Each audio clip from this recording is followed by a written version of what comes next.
नमस्कार, सत श्री अकाल, आदाब। स्वागत है आपका crime plus comedy equal to craziness में, जहां अपराध की दुनिया में मिलती है हंसी की मिर्ची। हम आपको सुनाएंगे ऐसे क्राइम जो असली में हुए और जिनमें ट्विस्ट इतना ज़बरदस्त था कि आप कहेंगे भाई ये क्रिमिनल था या कॉमेडियन। यहाँ आपको मिलेंगे गजब के अपराधी जो चोरी करने जाते हैं और खुद फंस जाते हैं, भागने की कोशिश करते हैं और सीधे पुलिस स्टेशन पहुंच जाते हैं। मतलब क्राइम भी होगा लेकिन पेट पकड़कर हंसने की गारंटी भी मिलेगी। तो तैयार हो जाइए दिमागी धक्के और हंसी के झटके खाने के लिए, क्योंकि ये शो आपको कहने में मजबूर कर देगा भाई ये क्या ही क्रेजीनेस है।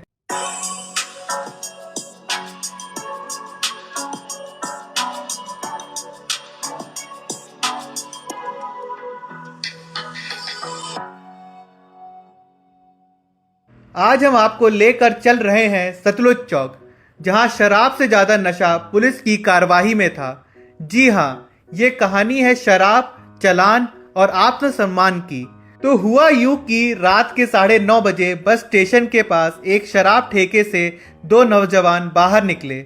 अभी बेचारे सही से हिलडुल भी नहीं पाए थे कि पुलिस ने उन्हें धर दबोचा। अबे ओ पी के निकले हो, पूछताछ शुरू। फिर क्या था, वहां चौराहे पर ही हाई वोल्टेज ड्रामा चालू। सुरेश भाई का कहना है कि वो बस अपने भाई को छोड़ने आए थे, लेकिन जब भाई निकल गया तो दरवाजे पर ही बार खुल गया। सुरेश ने 2 घूंट अंदर ही डाले थे कि बाहर निकलते ही पुलिसिया प्रेम जाग उठा। पुलिस ने रोका और शराब पीने पर सवाल जवाब शुरू कर दिए। अब सुरेश भी कौन सा पीछे हटने वाला था। बोले, अरे भाई साहब नाका कहीं दूर लगाओ, ठेके के बाहर निकलते ही घेर लोगे तो हम बेचारे पियकड़ों की क्या इज्जत रह जाएगी। मगर पुलिस वाले कहाँ मानने वाले थे। सुरेश ने एक और बड़ा खुलासा कर दिया। बोले, साहब जरा खुद को भी टेस्ट कर लो, कहीं आप भी ज्यादा झूम तो नहीं रहे। मगर फिर धमकी दे डाली, अगर ये दोनों पुलिस वाले अल्कोहलिक मीटर में फेल नहीं हुए तो मैं अपनी बाइक को आग लगा दूंगा। अब पुलिस वाले भी घबरा गए। सुनते ही सब इंस्पेक्टर सुखजिंदर सिंह ने अपने जवानों को वहां से खिसका दिया। बाइक बच गई, चालान वापस हो गया और ड्रामा सुपरहिट। अब कहानी में एंट्री होती है राजेश कुमार की, जो ठेके के मालिक हैं। उन्होंने पुलिस की नई तरकीब का पर्दाफाश कर दिया। बोले, साहब ये लोग गेट के बाहर खड़े होकर वेटिंग में रहते हैं, बाहर निकलते ही पहले डंडा फिर चालान। ये तो ठेके के बाहर विजय माल्या का स्वीट रिवेंज चल रहा है। और हद तो ये है कि राजेश भाई ने इसकी फोटो भी ले ली। अब सोचो बेचारे पीने वाले क्या करें। शराब के ठेके से बाहर निकले तो पुलिस वालों की डंडाधारी सेवा और अंदर रहे तो घरवाली का पहर। तो दोस्तों, हमें यहाँ क्या शिक्षा मिलती है। अगर पीना है तो घर में बैठ कर पियो, बाहर निकलोगे तो चालान और बहस कर दी तो बाइक जलाने तक की नौबत आ सकती है। और हाँ, अगली बार पुलिस वालों को भी अल्कोहलिक मीटर से चेक करवाने का हक मत भूलना। अब बढ़ते हैं अपनी दूसरी कहानी की तरफ। ये कहानी में प्यार, दर्द और हिला देने वाले फैसले की है। एक ऐसी दास्तान जो ये साबित करती है कि मोहब्बत की कोई हद नहीं होती। गुवाहाटी असम में एक दर्दनाक घटना घटी जिसने हर किसी को झंझोर कर रख दिया। 44 साल के आईपीएस अधिकारी शिलाजीत चेटिया, जो आसाम के गृह और राजनीतिक सचिव थे, जिन्होंने अपनी बहादुरी के लिए राष्ट्रपति पदक भी हासिल किया था, उन्होंने अस्पताल के आईसीयू में अपनी सर्विस रिवॉल्वर से खुद को गोली मार ली। लेकिन ये सिर्फ एक आत्महत्या की खबर नहीं थी, ये एक टूटे हुए दिल की चीख थी, ये एक बिछड़ने का डर था, ये एक बेइंतहा मोहब्बत की आखिरी सीमा थी। कुछ ही मिनट पहले उनकी पत्नी ने कैंसर से लड़ते लड़ते दम तोड़ दिया और उसी अस्पताल में, उसी आईसीयू में जहां उन्होंने अपनी पत्नी की आखिरी सांसें लेते देखा, वहीं उन्होंने खुद को भी इस दुनिया से विदा कर लिया। क्या यही मोहब्बत की हद होती है, या ये उस रिश्ते की आखिरी कसौटी थी जहां जुदाई बर्दाश्त नहीं होती। दोस्तों, ये कहानी सिर्फ एक पुलिस अधिकारी की नहीं है, ये उस प्यार की कहानी है जो किसी भी सरहद को नहीं मानता। प्यार जो जीते जी साथ रहता है और मरते दम तक भी जुदाई को मंजूर नहीं करता। छोटे से अल्फाज, बड़े जज्बात। तेरी यादों में जीना, तेरा इंतजार करना, ये मोहब्बत भी अजीब है, हर हाल में वादा करना। कहते हैं इश्क का अंजाम जुदाई ही होता है, पर कुछ लोग बिछड़ने से पहले ही मर जाना चुनते हैं। ये शायरी के बाद आगे बढ़ते हैं अपनी तीसरी कहानी की तरफ। जरा सोचिए, फर्जी पुलिस, फर्जी थाना, फर्जी इंस्पेक्टर। बिहार में एक गैंग ने पूरा पुलिस थाना खोल दिया, वो भी होटल के अंदर। 8 महीने तक जनता को लगा कि वे अपनी शिकायत दर्ज करवा रहे हैं, लेकिन असल में ये पूरा धंधा ठगी का अड्डा था। इस फर्जी थाने की सबसे मज़ेदार बात, ये असली एसपी साहब के घर से सिर्फ 500 मीटर की दूरी पर था। मतलब ठगों की हिम्मत देखिए, पुलिस वाले के घर के सामने ही पुलिस बनकर बैठे थे। अब स्टाफ की भी व्यवस्था देखिए, ये गैंग सिर्फ खुद पुलिस नहीं बना, बल्कि 500 रुपए दिहाड़ी पर नकली पुलिस वाले भी रखे। यूनिफॉर्म, बैज, नकली बंदूकें, सब कुछ ओरिजिनल जैसा। लोग आते, शिकायत लिखवाते, पैसे देते और ठग खुशी खुशी जेब भरते। किसी को सरकारी नौकरी दिलाने का झांसा, किसी को फ्री मकान का लालच, बस पैसे दीजिए और सेवा पाइए। लेकिन कहते हैं ना, चोर कितनी भी होशियारी कर ले, पकड़ता जरूर जाता है। एक दिन असली पुलिस वाले एक अधिकारी ने 2 नकली पुलिस वालों को देख लिया। बंदूकें उनके पास थीं, लेकिन सिर्फ सर्विस की नहीं, लोकल वर्कशॉप में बनी हुई। फिर क्या था, सारे के सारे फर्जी पुलिस वाले हिरासत में। अब तक 6 ठग, जिसमें 2 महिलाएं भी शामिल हैं, गिरफ्तार हो चुके हैं। लेकिन इस फर्जी थाने का एसपी साहब यानी मास्टरमाइंड अभी भी फरार है। बिहार पुलिस अब उसकी तलाश में जुटी है और जनता ने ये सोचकर हैरान है कि हमने इतने दिनों तक किसके सामने एफआईआर लिखवाई। तो दोस्तों, अगली बार किसी थाने में जाएं तो एक बार चेक जरूर कर लें, वो असली है या नकली। क्या पता पुलिस वाले भी 500 रुपए की दिहाड़ी पर काम कर रहे हों। तो दोस्तों, मज़ा आ रहा है ना? अब सुनते हैं चौथी कहानी। दोस्तों, कहानियाँ तो आपने बहुत सुनी होंगी, लेकिन आज जो कांड हम आपको सुनाने जा रहे हैं वो किसी बॉलीवुड स्क्रिप्ट से कम नहीं है। इस कहानी में प्यार, तकरार, ज़मीन जायदाद और एक ऐसा मास्टर प्लान जो धड़ाम से फ्लॉप हो गया। तो हुआ यूं कि कर्नाटका के मंड्या जिले में रहने वाले हमारे हीरो, अरे नहीं, हमारे विलन यानी शिवानंजय गौड़ा साहब ने अपने ही छोटे भाई कृष्ण गौड़ा को रास्ते से हटाने का प्लान बना लिया।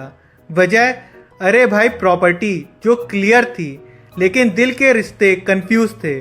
अब शिवानंजय भाई साहब ने 5 लाख रुपए में एक कॉन्ट्रैक्ट किलर हायर कर लिया।